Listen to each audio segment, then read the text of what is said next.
যারা নিজেদের ধন সম্পদ আল্লাহ তাআলার পথে খরচ করে তাদের উদাহরণ হচ্ছে একটি বীজের মতো, যে বীজটি বপন করার পর তা থেকে একে একে 7টি শীষ বেরুল, আবার এর প্রতিটি শীষে রয়েছে 100 শস্য দানা।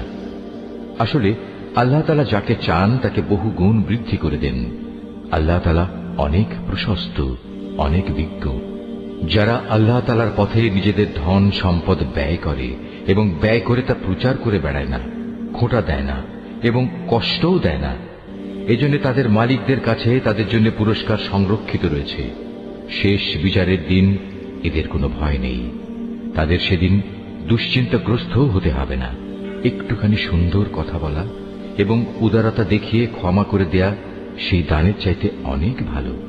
যে দানের পরিণামে কষ্টই আসে, আল্লাহ তাআলা কারোরই মুখাপেক্ষী নন। তিনি পরম ধৈর্যশীল বটে।